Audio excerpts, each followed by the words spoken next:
नमस्ते दोस्तों, मैं हूं शोभित और ये जो आज का वीडियो मैं बनाने वाला हूं ना यार, बहुत लोगों को इस बात में कंफ्यूजन होता है कि हमें मर्चेंट नेवी क्यों ज्वाइन करना चाहिए, या इंटरव्यू में जब ये क्वेश्चन पूछे जाते हैं ना, वाई मर्चेंट नेवी, तो मैक्सिमम लोग उसमें फंस जाते हैं। कोई भी सपना साकार करने के लिए सबसे जरूरी है सही कोच का होना। चुनिए लाइफ एक्स करियर्स को और करें अपने IMU सेट का सपना साकार। Download the app now.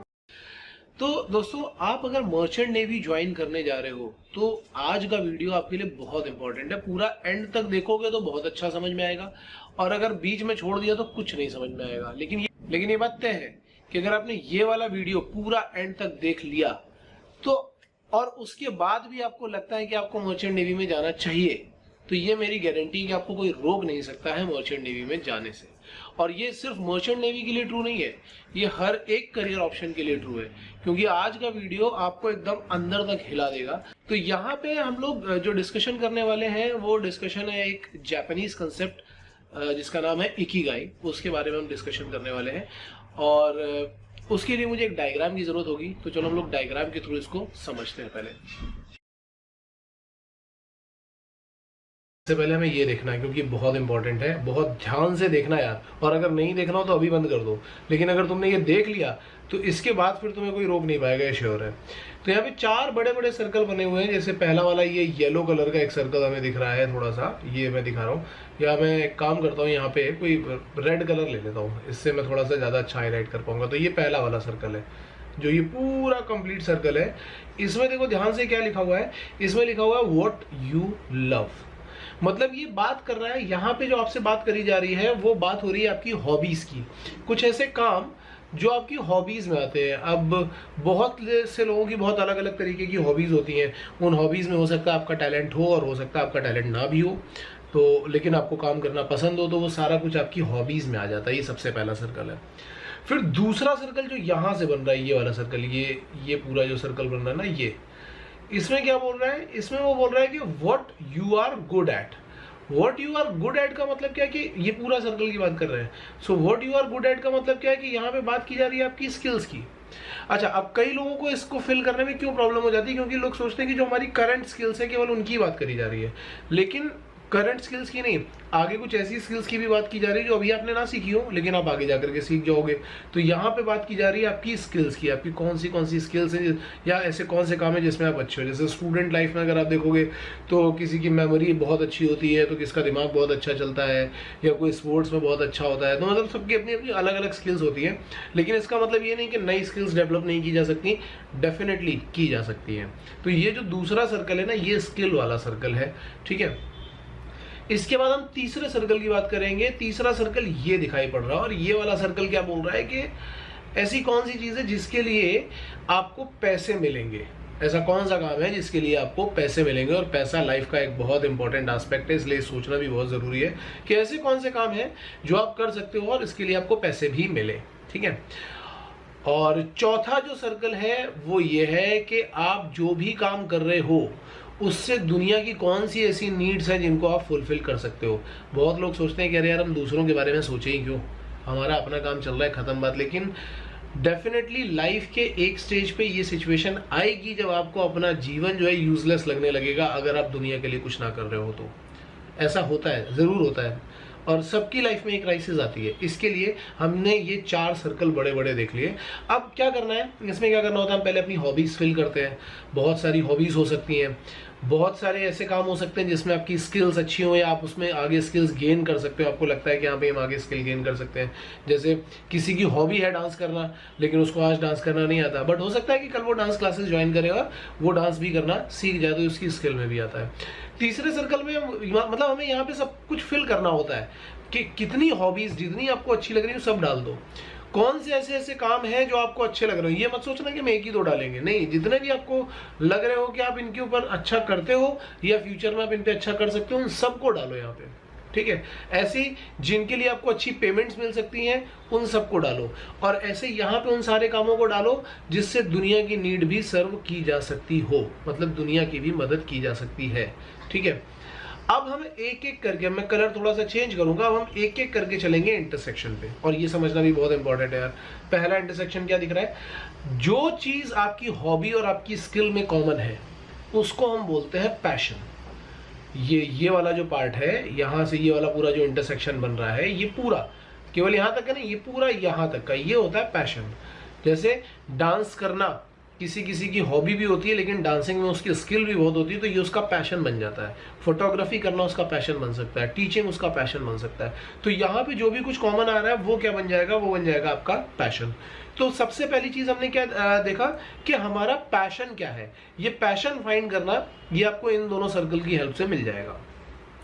दूसरी बात ये कि आपका प्रोफेशन, तो प्रोफेशन क्या है कि जिसमें आपकी स्किल्स बहुत अच्छी हैं और उसके लिए आपको पैसा भी मिल रहा है, वो कौन सी कैटेगरी आ जाती है, वो आ जाती है प्रोफेशन।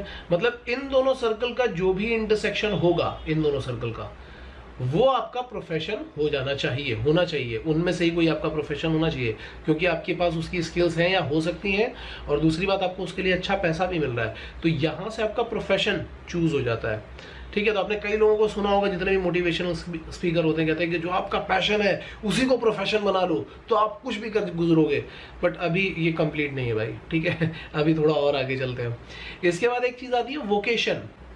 वोकेशन क्या है कि जिस काम को करने के लिए आपको अच्छा पैसा मिल रहा है और उससे लोगों की मदद भी बहुत हो रही है। मतलब अब ये वाले पे आ जाते हैं हम, ये वाला जो इंटरसेक्शन है ना, कि जिस काम को करने से हमें काफी अच्छा पैसा मिल रहा है और उससे दुनिया की मदद भी बहुत हो रही है।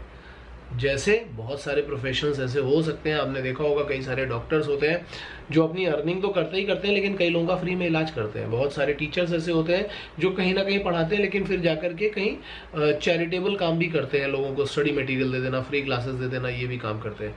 तो ये आपका हो जाता है वोकेशन। ठीक है, ये वाला इंटरसेक्शन। और इधर आते हैं, इधर जो हमें दिख रहा है ये वाला पार्ट, इसमें दो सर्कल आ रहे हैं, एक तो आपकी हॉबी और दूसरा वर्ड की नीड्स। तो यहां से आप डिसाइड करते हो अपना मिशन, आपकी लाइफ का मिशन क्या होगा।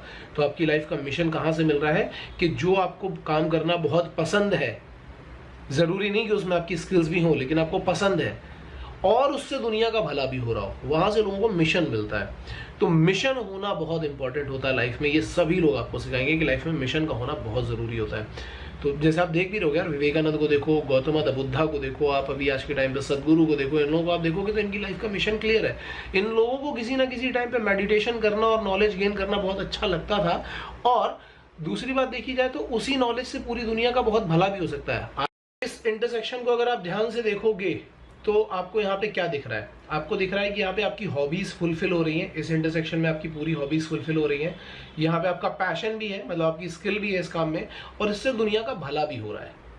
लेकिन यहाँ पे आपको पैसे बहुत ज्यादा नहीं मिल रहे अगर केवल इतना देखोगे। मतलब हम वैसे देखेंगे तो इन तीनों का तो इतना आ रहा है पूरा, लेकिन अगर हम इतने पार्ट में रहे, सिर्फ इतने पार्ट में रहे, तो इतने पार्ट में क्या हो रहा है, इतने पार्ट में ये हो रहा है कि हमारे पास में पैशन तो है, मजा भी आ रहा है काम करने में, हॉबी भी है हमारी, और इससे दुनिया का थोड़ा बहुत भला भी हो रहा है, लेकिन पैसे नहीं आ रहे हैं। तो अगर आपके पास यहाँ पे पैसे नहीं आ रहे होंगे ना, तो आपके पास थोड़े टाइम के बाद थोड़ी बहुत फ्रस्ट्रेशन आ सकती है। जैसे सपोज करते हैं कि कोई एक टीचर है, टीचिंग उसकी हॉबी है, पैशन भी है, मतलब उसको पढ़ाना अच्छा लगता है, और स्किल्स भी उसकी बहुत अच्छी, बहुत ही अच्छा टीचर है, और वो क्या कर रहा है कि गरीब बच्चों को ही पढ़ा रहा है, और उसको अच्छे जो पैसे वाले जो बच्चे होते हैं ना, या बड़ा कोचिंग इंस्टीट्यूट, वो नहीं बना पा रहा है, तो उसके पास पैसा नहीं रहेगा, तो उसके पास कहीं ना कहीं पे खालीपन रहेगा अंदर कि यार मैंने लाइफ में पैसा नहीं कमा पाया। लोग बोलेंगे ही बोलेंगे उसको। ठीक है, अब हम इसी तरीके से दूसरे वाले पे आते हैं। अगर मैं ये वाला पार्ट देखता हूँ, यहाँ पे देखो 3 सर्कल मिल रहे हैं। कौन से लव वाला, मतलब हॉबीज वाला, और पैशन वाला, और पैसे वाला भी। मतलब ये जो काम कर रहे हो ये आपकी हॉबी है और इसमें आपकी स्किल्स भी बहुत अच्छी हैं, तो डेफिनेटली आपका पैशन, प्रोफेशन, यहाँ से पैसा भी बहुत मिल रहा है, लेकिन आप दुनिया के लिए कुछ नहीं कर पा रहे हो। इस वाली स्टेज पे मैं एक बार रह चुका हूँ। मतलब एक टाइम, मतलब जैसे मैं अपना एग्जांपल ले लेता हूँ, जब मैं टीचिंग मेरी बहुत हॉबी, मुझे पढ़ाना बहुत अच्छा लगता था। कॉलेज में भी मैं अपने दोस्तों को पढ़ाते रहता था, और जब मेरी जॉब लगी तो मैंने स्किल्स भी सीखी, काफ़ी अच्छे अच्छे टीचर्स मिले, बड़े बड़े टीचर्स मिले, उन्होंने बहुत अच्छी तरीके से सिखाया पढ़ाना, बच्चों के साथ डिस्कशन करना, और उसमें मुझे पैसा भी बहुत मिलता था, जो मैं ऑलरेडी अपने कई वीडियोस में बता चुका हूँ। उस टाइम पे, आज से 10 साल पहले, मेरी सैलरी 1 लाख रुपए होती थी पर मंथ की, तो मुझे बहुत पैसा मिलता था, मैं बहुत खुश था। लेकिन इसमें एक प्रॉब्लम ये थी कि मेरे पास जो स्टूडेंट्स थे उससे दुनिया की जो नीड फुलफिल होने वाली बात होती है ना, वो नहीं हो पाती है। 3-4 साल इसीलिए मैंने वो प्रोफेशन बहुत अच्छी तरीके से किया, लेकिन प्रॉब्लम ये हो रही थी कि 45-50 बच्चों की क्लास में सिलेक्शन होता था 5 का। अब होता क्या था कि मुझे सेटिस्फेक्शन इस बात का जरूर रहता था कि हाँ यार, मैं बहुत मेहनत भी कर रहा हूँ, पढ़ा भी रहा हूँ, ये सब कुछ सेटिस्फेक्शन होता था, लेकिन एक यूजलेसनेस वाली फीलिंग आती थी कि इतना सब कुछ करने के बाद यार तुम्हारी 50 बच्चों की क्लास में 5 ही बच्चे सेलेक्ट हो रहे हैं। तो उसमें एक यूजलेसनेस वाली फीलिंग आती थी। क्यों? क्योंकि प्रॉपर क्राउड ही नहीं था ना वहां पे क्राउड कुछ और हो रहा होता। तो ये वो वाला सेगमेंट हो गया तुम्हारा। अब इसके बाद नेक्स्ट सेगमेंट पे आते हैं, ये सेगमेंट में क्या है? इस सेगमेंट में आपका स्किल्स है, आपको पैसा मिल रहा है और आप दुनिया की मदद भी कर रहे हो। स्किल्स आपने बना ली है किसी तरीके से, और यहां पे आपको क्या, पैसा भी मिल रहा है, ठीक है, और आप यहां पे दुनिया की मदद भी कर पा रहे हो। लेकिन ये वो वाला काम नहीं है जो करने में आपको बहुत मजा आता है। आपने किसी तरीके से स्किल्स तो डेवलप कर लिया है, लेकिन ये वो वाला काम नहीं है जो करने में आपको बहुत ज्यादा मजा आता है। आप लोग बोलेंगे कि सर ये कैसा हो सकता है? तो चलो जैसे एक हाइपोथेटिकल एग्जांपल लेता हूं, या चलो मतलब हाइपोथेटिकली मान के चलो भुवन बाम का एग्जांपल लेते हैं। भुवन बाम आज के टाइम पे अगर हम देखेंगे तो भाई उसके पास स्किल्स है कॉमेडी वीडियो बनाने की, जिसमें काफी सारी गालियां वालियां बकता रहता है। मैं बहुत ज्यादा सपोर्ट नहीं करता इस चीज को, बट फिर भी तो ये उसकी स्किल्स है।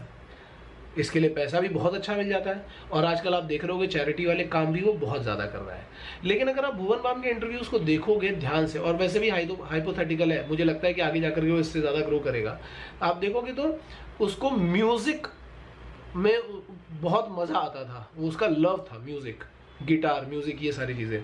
बट आज के टाइम पे उसको पैसा जो है वो म्यूजिक से शायद नहीं मिल सकता, उसके कॉमेडी वीडियो से ही ज्यादा मिल सकता है। यही रीजन है कि वो कॉमेडी वीडियोस ज्यादा बनाता है और म्यूजिक नहीं बना पाता है। तो यहाँ पे क्या होता है, यहाँ पे इस बात का खालीपन रहता है। पैसा भी है, आपके पास स्किल्स भी हैं, आप लोगों की मदद भी कर रहे हो, लेकिन एक खालीपन ये है कि जो बहुत प्यारा लग रहा है वो नहीं कर पा रहे। तो वो कहीं ना कहीं से उसको फिल करने की कोशिश करते हैं इंसान। और ये वाले सेगमेंट में आऊंगा, इधर वाले सेगमेंट में, तो इसमें क्या हो रहा है? इसमें भैया जो काम आपको करने में सबसे ज्यादा मजा आता है वो आप कर भी रहे हो, मतलब आपकी हॉबीज वाले काम आपने ले रखे हैं। दुनिया की भी मदद हो रही है, ठीक है, दुनिया की भी बहुत मदद हो रही है, और आपको पैसा भी बहुत मिल रहा है, मतलब एक्साइटमेंट तो है। लेकिन चक्कर ये कि यहाँ पे आपके पास स्किल्स नहीं है बहुत ज्यादा। अब स्किल्स नहीं है तो क्या होगा? हमेशा अनसर्टेनिटी लगी रहेगी कि यार पता नहीं। तो यहाँ पे ये अनसर्टेनिटी जरूर लगी रहेगी कि पता नहीं क्या होने वाला है। क्यों? क्योंकि यहाँ पे आपके पास जो है वो स्किल्स बहुत अच्छी नहीं है, ठीक है। तो अब आप इसका भी कोई एग्जांपल अपनी तरफ से आसपास देखो, अपनी लाइफ में सोच के देखो कि इसका क्या एग्जांपल हो सकता है। और फिर इसके बाद हम लास्ट में आते हैं जिसको हम बोलते हैं इकिगाई। तो बहुत लोग ऐसा कर सकते हैं कि इसके बीच में ही इकिगाई में ही मर्चेंट नेवी घुसा दें और फिर बोलेंगे कि हाँ भैया ये तो हमारी हॉबी है, हाँ यार ये तो हमारा पैशन है, ठीक है, और पैसा तो मिल ही रहा है, दुनिया की कौन सी नीड पूरी कर रहे हो नहीं पता। तो मेरा कहना यह है कि यार इसको प्रॉपर तरीके से लेकर के जाओ, ठीक है। पहाड़ चढ़ने के लिए हमें जनरली नीचे से ऊपर चढ़ना होता है, ऐसे नहीं कि ऊपर पहले ही झंडा गाड़ के आ गए फिर नीचे उतर के आ रहे हैं, ये नहीं करते हम लोग ना। तो इसके लिए हमें इस पर ध्यान रखना बहुत जरूरी है। तो अब यहाँ पे पहला काम क्या है? आपका मिशन, आपका पैशन, आपका प्रोफेशन, आपका वोकेशन। इन चारों को मर्ज करने के बाद जो बनेगा वो बनेगा आपका एक्चुअल में प्रोफेशन, जिसको आप लाइफ टाइम कर सकते हो। एंड आई होप अगर आपने इतना किया और इसके बाद भी आप मर्चेंट नेवी पे ही टिके हुए हो, तो मैं गारंटी दे रहा हूं कि आपको मर्चेंट नेवी से कोई हटा नहीं सकता, कोई हिला नहीं सकता। वरना काफी सारे लोग दूसरों को देख करके यहाँ पे आ जाते हैं, स्किल्स भी सीख लेते हैं, पैसा भी ले लेते हैं, लेकिन फिर उसके बाद कुछ टाइम के बाद छोड़ करके भाग खड़े होते हैं। बहुत लोगों से ये काम नहीं हो पाता है, बहुत सारे लोगों से, क्योंकि वो क्या करते हैं, आ तो जाते हैं फिर अपना पैशन कहीं और ढूंढने लगते हैं। तो ये प्रॉब्लम हो सकती है। मेरा कहना ये है कि आप ये पूरा करो अच्छी तरीके से, और अगर इसके बावजूद भी आपको लगता है कि नहीं यार मर्चेंट नेवी ही आपको करना चाहिए, तो आप कर सकते हो। इवन कोई भी प्रोफेशन जो भी आप करना चाहो। और कई लोगों के साथ में क्या प्रॉब्लम है कि वो मिशन फाइंड करना है, पैशन है, प्रोफेशन है, ये सब फाइंड करने में बहुत सारी चीजें मिस भी कर देते हैं। तो हमारी टीम, मतलब हमने क्योंकि कोचिंग सेशन किए हुए हैं, कोचिंग की ट्रेनिंग ली हुई है, लाइफ कोचिंग कैसे करते हैं, करियर कोचिंग कैसे करते हैं, इन सब की ट्रेनिंग ली है। और हमारे साथ में कुछ फ्रेंड्स ऐसे हैं जिनकी वीडियो मैं ऑलरेडी डाल चुका हूं, जो आपको इसमें बहुत हेल्प कर सकते हैं, जो आपके साथ में डिस्कशन करेंगे आपका मिशन फाइंड करने के लिए, आपका पैशन फाइंड करने के लिए, आपकी इनेट कैपेबिलिटीज, आपके वैल्यू सिस्टम को फाइंड करने के लिए। और फिर उसके बाद हम ये सारी चीज़ों को मर्ज करके फिर बताएंगे कि आपका पैशन, आपका एक्चुअल में प्रोफेशन फाइनली क्या होना चाहिए। तो अगर आपको इसकी हेल्प की ज़रूरत हो तो आप हमें बताना, मैं इसको भी एक्सप्लेन करूंगा नेक्स्ट वीडियो में। आई होप आपको समझ में आया होगा, और अगर ये समझ में आया तो अपने दोस्तों के साथ यार शेयर ज़रूर करना, और इस चैनल को सब्सक्राइब कर लो यार, तुम्हारे सब्सक्रिप्शन की बहुत ज़्यादा ज़रूरत है, मैं वेट कर रहा हूँ भाई। All the best.